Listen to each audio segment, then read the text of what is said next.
ഞാനതിനെതിരൊന്നുമില്ല. കാറുള്ളോ car പോയിക്കോട്ടെ. അപ്പോ കാറുള്ളോൻ car പോകുന്നത് പോലെ തന്നെ പാവങ്ങൾക്ക് ഒരു ജാഥ നടത്താനുള്ള സ്വാതന്ത്ര്യം അനുഭവിച്ചു തരണമെന്ന് വളരെ വിനയപൂർവ്വം ഞാൻ അഭ്യർത്ഥിക്കുകയാണ്. നിങ്ങൾ ഇതുമ കുത്തിക്കണ്ട, മനസ്സിലായി? ഇവരെ ഇറങ്ങിയിരിക്കപ്പോ വിവരമില്ലാത്തൊരു നമ്മളോട് എന്തിനാ നിങ്ങൾ ഈ ജാഥ നടത്തുന്നത്, എന്തിനാ നിങ്ങൾ ഈ പ്രകടനം നടത്തുന്നത്, എന്തിനാ നിങ്ങളുടെ വളണ്ടിയർ മാർച്ച് ഞാൻ ചോദിക്കുന്നവരുണ്ട്. CPIM പോളിറ്റ് ബ്യൂറോ അംഗം A. വിജയരാഘവൻ കുന്നംകുളത്ത് നടത്തിയ പ്രസംഗം, ഏരിയ സമ്മേളനത്തിന്റെ ഭാഗമായുള്ള പൊതുസമ്മേളനം ഉദ്ഘാടനം ചെയ്തുകൊണ്ട് നടത്തിയ പ്രസംഗം. ആ പ്രസംഗത്തിലെ ഒരു ഭാഗമാണ് പ്രേക്ഷകർ കേട്ടത്. ആ പ്രസംഗം നമുക്ക് മുഴുവൻ കേൾക്കാം. എന്തുകൊണ്ടാണ് ആ പ്രസംഗം കേൾപ്പിക്കുന്നത്? ഈ പ്രസംഗത്തെ പിടിച്ചുകൊണ്ട് ഒരു വിവാദം സൃഷ്ടിക്കാൻ കേരളത്തിലെ മാധ്യമങ്ങൾ ശ്രമം തുടങ്ങിയിട്ടുണ്ട്. മലയാള മനോരമയാണ് അത് തുടങ്ങിയത്. കഴിഞ്ഞ ദിവസം മലയാള മനോരമ ഓൺലൈനിൽ വാർത്തയുണ്ടായിരുന്നു. ഇന്ന് മനോരമ അത് വാർത്തയായി നൽകുകയും ചെയ്തിട്ടുണ്ട്. മനോരമയുടെ 8-ാം പേജിലാണ്. എന്ന് വെച്ചാൽ 2024 ഡിസംബർ 20 പ്രസിദ്ധീകരിച്ച മലയാള മനോരമ ദിനപത്രത്തിലെ 8-ാം പേജിൽ വന്ന വാർത്തയാണ്. റോഡ് തടഞ്ഞ് സ്റ്റേജ് കെട്ടി CPM സമ്മേളനം, ന്യായീകരണവുമായി A. വിജയരാഘവൻ. എന്തിനാണ് കാറിൽ പോകുന്നത്, നടന്നു പോയാൽ പോരെ? ഇതാണ് തലക്കെട്ട്.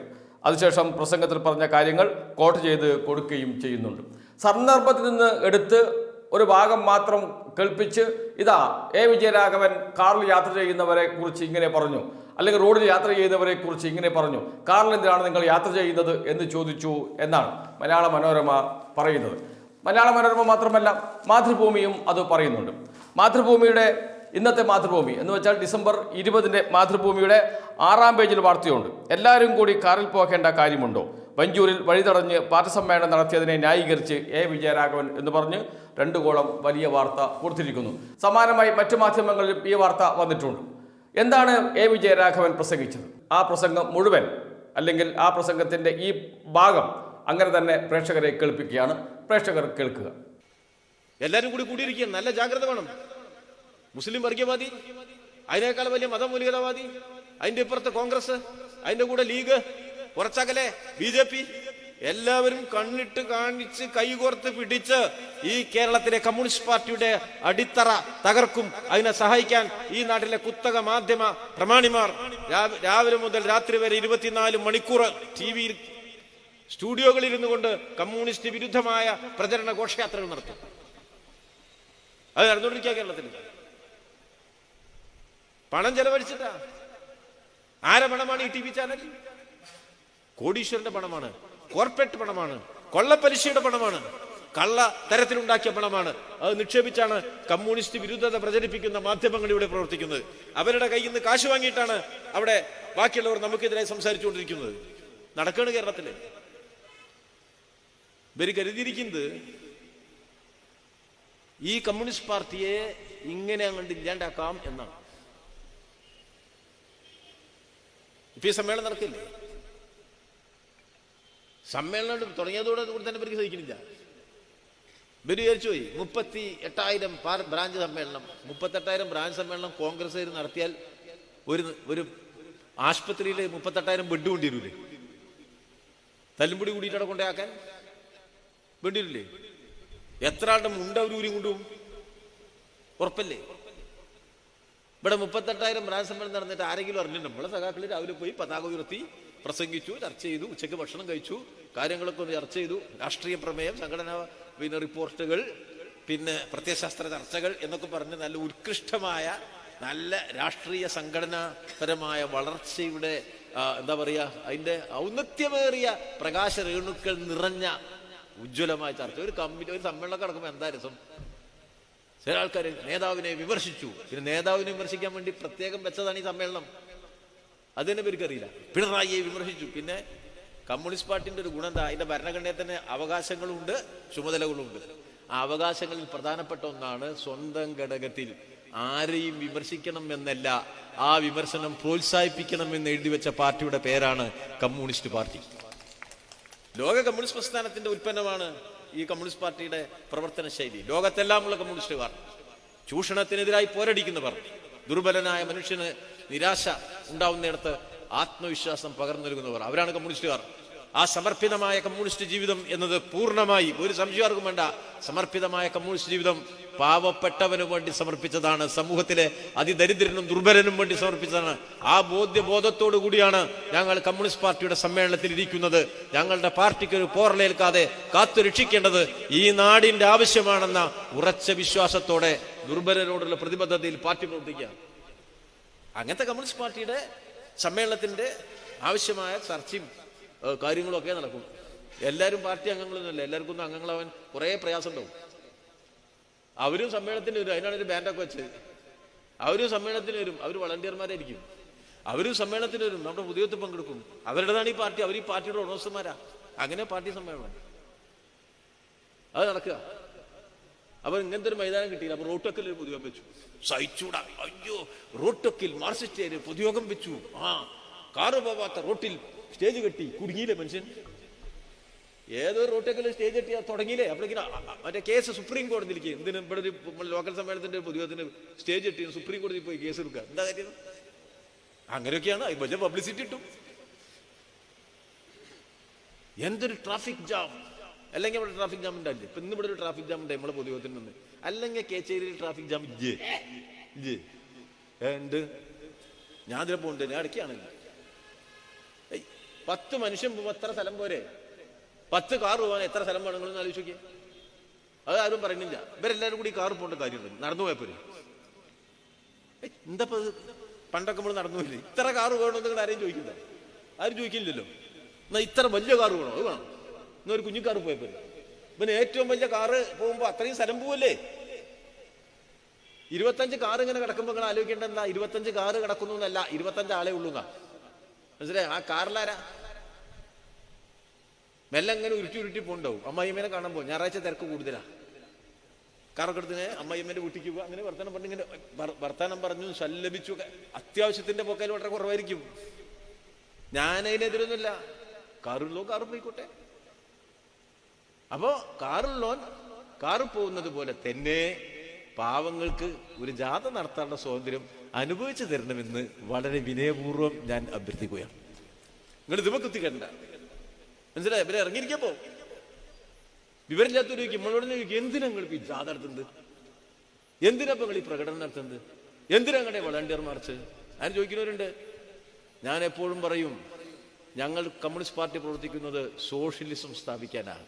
ഉള്ളവനും ഇല്ലാത്തവനും ഇല്ലാത്ത ഒരു ലോകം സൃഷ്ടിക്കാനാണ്. സാമൂഹ്യ മാറ്റത്തിനാണ്. സാമൂഹ്യ മാറ്റത്തിന്റെ പതാകയും എന്തിയാണ് ആ വളണ്ടിയർ മാർച്ച് പോകുന്നത്. ഇന്നല്ലെങ്കിൽ നാളെ ഈ നാടിനെ വിമോചിപ്പിക്കും എന്ന ആത്മവിശ്വാസത്തിന്റെ അടയാളമാണ് കമ്മ്യൂണിസ്റ്റുകാരുടെ കൂട്ടായ്മകൾ. അതാണത്. ആശയ രാഷ്ട്രീയ സംവാദമുണ്ട്. ഒരു സമൂഹത്തിൽ പലതരം സമരങ്ങൾ നടക്കേണ്ടതുണ്ട്.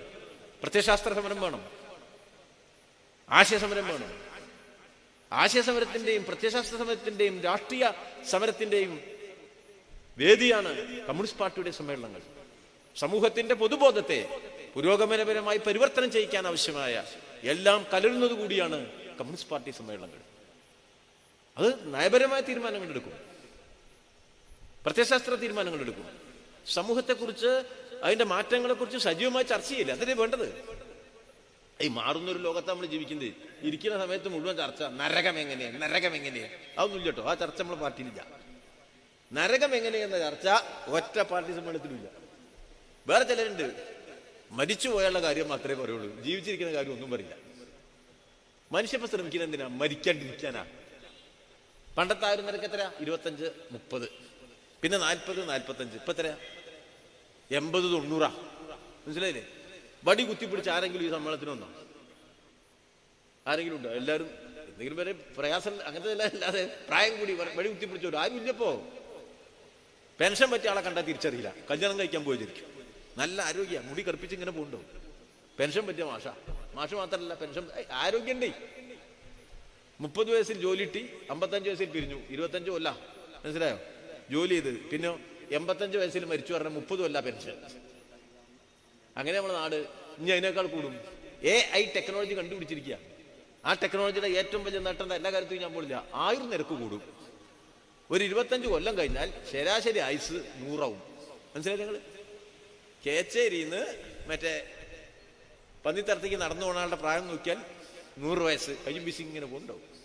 പിന്നെ ഒരു 25 കൊല്ലം കഴിഞ്ഞാലോ 150 വയസ്സ്. മനസ്സിലായി? ഞങ്ങള് അങ്ങനെ ലോകം മാറാൻ പോവാണ് എന്ന് വരുമ്പോൾ നരകത്തിനെ കുറിച്ച് പേടിക്കേണ്ട വല്ല കാര്യമുണ്ടോ? മാറാണ്, സാങ്കേതിക വിദ്യയാണ്, പുതിയ കാലാണ്, പുതിയ ശാസ്ത്രമാണ്, ശാസ്ത്ര നേട്ടങ്ങളാണ്. ലോകമുണ്ടായത് എങ്ങനെ എന്ന് കണ്ടുപിടിച്ച ശാസ്ത്രജ്ഞൻ ആ കണത്തിന് നൽകിയ പേര് ദൈവഗണം എന്നാണ്. അതാണ് മാറ്റം. അത്തരം പരിഷ്കൃതമായ ഒരു സമൂഹത്തിന്റെ വേഗതയേറിയ പുരോഗതിയുടെ സൂക്ഷ്മാംശങ്ങളെ കുറിച്ചുള്ള തിരിച്ചറിവ് സാധാരണ മനുഷ്യന് കൂടി ഉണ്ടാക്കാൻ സഹായകരമായ രൂപത്തിലുള്ള ചർച്ചകളും സംവാദങ്ങളും ഒക്കെ നടത്തുന്ന, കളിമണ്ണിൽ നിന്ന് ശില്പി സൂക്ഷ്മ വിഗ്രഹം നിർമ്മിക്കുന്നത് പോലെ അതിസാധാരണക്കാരനായ മനുഷ്യനിൽ നിന്ന് ലോകത്തെ പരിവർത്തനം ചെയ്യാനുള്ള ആത്മവിശ്വാസത്തിന്റെ കരുത്ത് നിർമ്മിക്കുന്ന പാർട്ടിയുടെ പേരാണ് കമ്മ്യൂണിസ്റ്റ് പാർട്ടി. ആ പാർട്ടിയുടെ സമ്മേളനമാണ് നടക്കുന്നത്. ഏത് ചടങ്ങിൽ പങ്കെടുത്താലും ആത്മാഭിമാനമാണ്. വളണ്ടിയർ ആയാൽ, പ്രകടനത്തിൽ വന്നാൽ, 5 മിനിറ്റ് കണ്ട് നോക്കിയാൽ ആ മനുഷ്യന് പോലും ഞങ്ങൾ നൽകുന്നത് ഈ സമൂഹ തിന്മകളെ ഇല്ലാതാക്കാമെന്ന ആത്മവിശ്വാസത്തിന്റെ കരുത്താണ്. ആ കരുത്തിൽ ചെങ്കൊടികളുമായി കേരളത്തിലെ CPIM, ഇന്ത്യയിലെ CPIM പ്രവർത്തിക്കുകയാണ്. വലിയ പ്രയാസങ്ങൾ നേരിട്ടതാണ്. ഇപ്പോഴത്തതുപോലെ ആയിരുന്നില്ല. ഒറ്റപ്പെട്ട് ഒരാളായി, 5 ആളായി, 3 ആളായിട്ടൊക്കെ പ്രവർത്തിച്ചൊരു പാർട്ടിയാണ്. ഒരു 5 കൊല്ലം പ്രവർത്തിച്ച് 55 ജയിൽ പോകും. പണ്ട് അങ്ങനെ ഇരുന്നു. 48 ജയിലിലായിരുന്നു, 42 ജയിലിലായിരുന്നു, 45 പുറത്തേക്ക് വന്നു, 48 ജയിലിലായിരുന്നു, 51 പുറത്തേക്ക് വന്നു, 62 ജയിലിലായിരുന്നു, 65 പുറത്തേക്ക് വന്നു, 77 ജയിലിലായിരുന്നു, 75 പുറത്തേക്ക് വന്നു.